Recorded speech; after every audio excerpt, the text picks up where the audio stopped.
Hello बच्चों, welcome to my YouTube channel किताबें। आज जो हमारा टॉपिक है वो है फजान रूल से। फजान रूल बहुत इंपॉर्टेंट टॉपिक है केमिकल बॉन्डिंग का। आज हम ये स्टार्ट करते हैं। फजान रूल क्या कहता है? फजान रूल कहता है कि अगर कोई भी कोवलेंट बॉन्ड है तो उसमें कुछ ना कुछ आयनिक कैरेक्टर होगा। ठीक है, और यही वो आयनिक बॉन्ड्स के लिए भी कहता है कि अगर कोई आयनिक बॉन्ड है तो वो प्योरली आयनिक नहीं रहेगा, उसके अंदर कुछ ना कुछ कोवेलेंट कैरेक्टर जरूर होगा। यानी कि सपोज करो हमारे पास एक कटायन है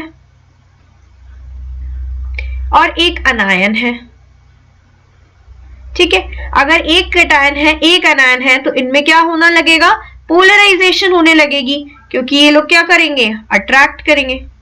अगर अट्रैक्ट करेंगे तो एक दूसरे की तरफ अट्रैक्ट होंगे।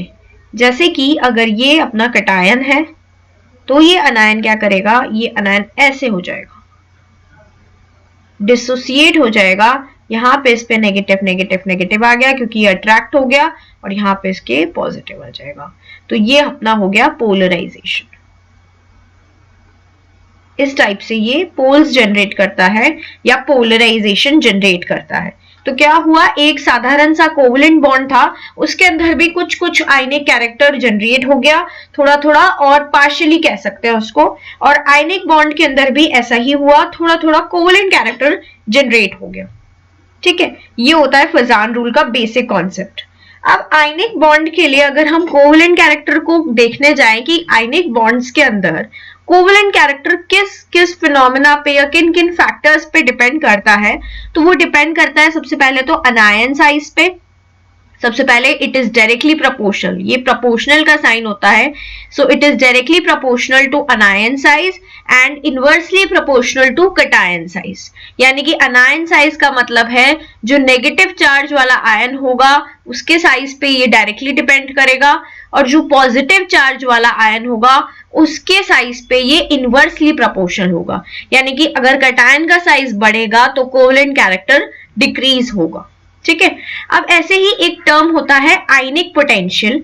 आयनिक पोटेंशियल को समझते हैं कि आयनिक पोटेंशियल क्या है। आयनिक पोटेंशियल कुछ नहीं, कटायन है उसका कितना पोलराइजेशन पावर है। अभी हमने पीछे स्लाइड में देखा कि अगर कोई भी आयन है तो वो पोलराइज कर सकता है, थोड़ा थोड़ा पोल्स जनरेट कर सकता है। तो इसका जो हम चार्ज देखेंगे, ये चार्ज के ऊपर डिपेंड करेगा कि कटायन का कितना चार्ज है। तो ionic potential is equals to charge on cation and size of anion. Charge of cation numerator में अपॉन साइज ऑफ कटायन। तो ये आयनिक पोटेंशियल जो है ये इस पे डिपेंड करता है। ओके,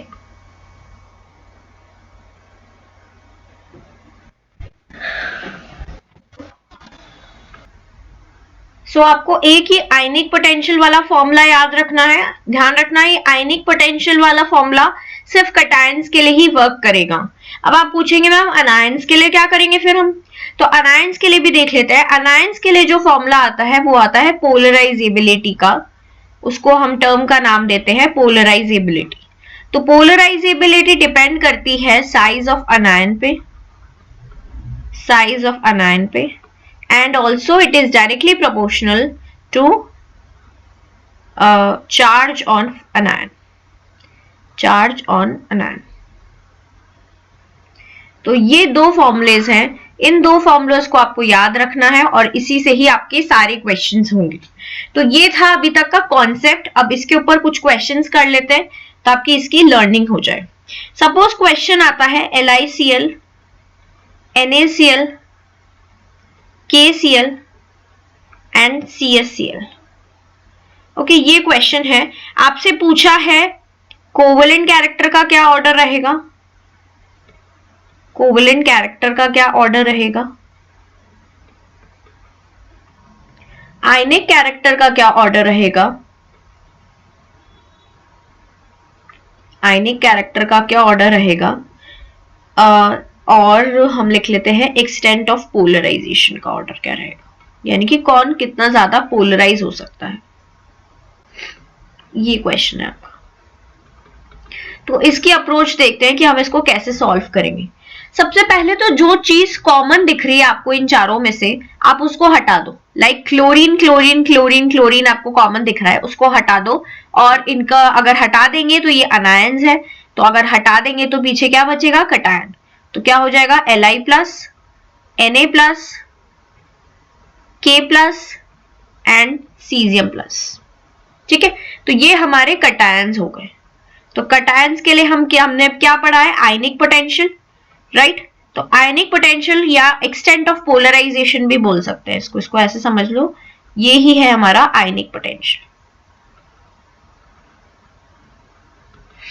ठीक है, तो आयनिक पोटेंशियल का ऑर्डर क्या रहेगा वो हम देख लेते हैं। आयनिक पोटेंशियल के लिए अभी हमने देखा है कि it depends upon charge of cation and inversely proportional to size of cation.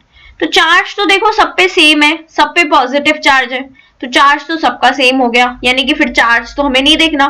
फिर हम साइज पे जाएंगे। अगर साइज पे देखें तो साइज किसका बड़ा है, सीजियम का बड़ा है।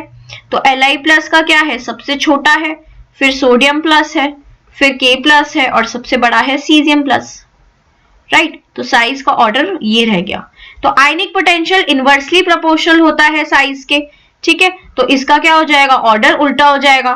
तो इसका जो ऑर्डर हो जाएगा वो हो जाएगा Li प्लस का सबसे बड़ा, फिर Na प्लस का, फिर K प्लस का, फिर सीजियम प्लस का। ये अपना पोटेंशियल का ऑर्डर हो गया। आयनिक पोटेंशियल कह सकते हो इसको, या एक्सटेंट ऑफ पोलराइजेशन भी कह सकते हो।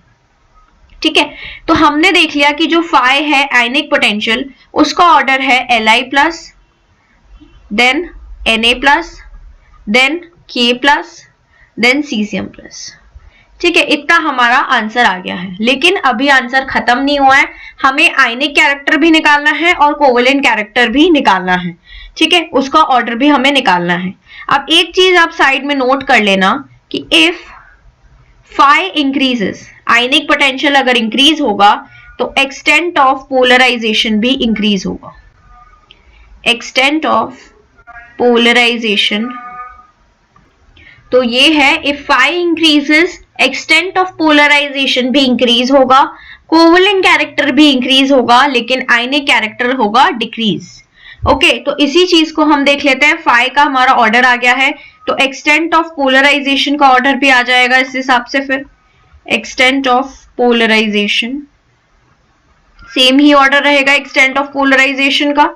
तो इसका ऑर्डर रहेगा Li plus greater than Na plus greater than K plus greater than caesium plus.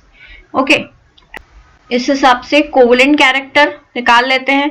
तो covalent character extent of polarisation पे ही डिपेंड करता है, तो उसका भी सेम ही ऑर्डर हो जाएगा फिर। तो इसका ऑर्डर हो जाएगा Li plus greater than Na plus greater than K plus greater than caesium plus. And ionic character का जो ऑर्डर रहेगा वो इसका रिवर्स हो जाएगा। आयनिक कैरेक्टर का ऑर्डर हो जाएगा Li plus smaller than Na plus smaller than K plus smaller than caesium plus. ये ऑर्डर हो जाएगा। ठीक है, तो इस हिसाब से हमने यहां तक अपना आंसर निकाल लिया। This was our first answer, extent of polarisation. Second option covalent character भी निकल गया, और थर्ड ऑप्शन आयनिक कैरेक्टर भी निकल गया। इस हिसाब से एक और क्वेश्चन कर लेते हैं, एक और डिफरेंट टाइप का क्वेश्चन कर लेते हैं। अब क्वेश्चन में है, आपसे पूछा है NaCl, MgCl2 एंड AlCl3। इसके अंदर एक्सटेंट ऑफ पोलराइजेशन बताना है, एक्सटेंट ऑफ पोलराइजेशन बताना है, कोवेलेंट कैरेक्टर बताना है, covalent character and ionic character बताना है। अब आप वीडियो को पॉज कीजिए और इस क्वेश्चन को खुद से सॉल्व करने की कोशिश कीजिए। डायरेक्ट फॉर्मूला बेस्ड है, कुछ भी न्यू नहीं है, बस आपको इसमें कॉमन चीज देखनी है। कॉमन चीज क्या है, क्लोरीन क्लोरीन क्लोरीन। तो क्लोरीन को हटा दो तो ये क्या बन जाएगा, कैटायन बन जाएगा। तो ये बन जाएगा Na प्लस Mg। अगर 2 क्लोरीन जाएंगे तो इसके ऊपर 2 का चार्ज आएगा। एल्यूमिनियम के पास 3 क्लोरीन है, तो अगर 3 गए तो इसके ऊपर +3 का चार्ज आएगा, राइट। तो अगर ये कैटायंस ऐसे हो गए तो आयनिक पोटेंशियल या फाई के लिए क्या होता है, चार्ज अपॉन साइज। तो अगर चार्ट से ही हमारा काम बन रहा है तो हम साइज पे जाएंगे ही नहीं। हमें चार्ट से ही पता चल रहा है कि एल्यूमिनियम +3 का एक्सटेंट ऑफ पोलराइजेशन या फाई सबसे ज्यादा होगा बिकॉज उसका चार्ज ज्यादा है, फिर Mg+2 का होगा, फिर उसके बाद Na+ का होगा। और सेम ऑर्डर कोवलेंट कैरेक्टर का रहता है, तो aluminium +3, then Mg+2, then sodium plus. और आयनिक कैरेक्टर के लिए ये रिवर्स हो जाता है ऑर्डर, तो ये जो ऊपर ऑर्डर लिखा है उसी को हम रिवर्स करके लिख देंगे। तो आई होप यहां तक आपको काफी चीजें क्लियर हो गई होंगी। फिजान रूल बहुत इंपॉर्टेंट है, इसकी कुछ और क्वेश्चन से प्रैक्टिस कर लेना बहुत जरूरी टॉपिक है। ये केमिकल बॉन्डिंग में वास्ट तरीके से पूछा जाता है ये, ठीक है। तो आई होप आपको वीडियो अच्छा लगा हो। अगर अच्छा लगा है तो प्लीज मेरे चैनल को सब्सक्राइब करना और लाइक करना वीडियो को।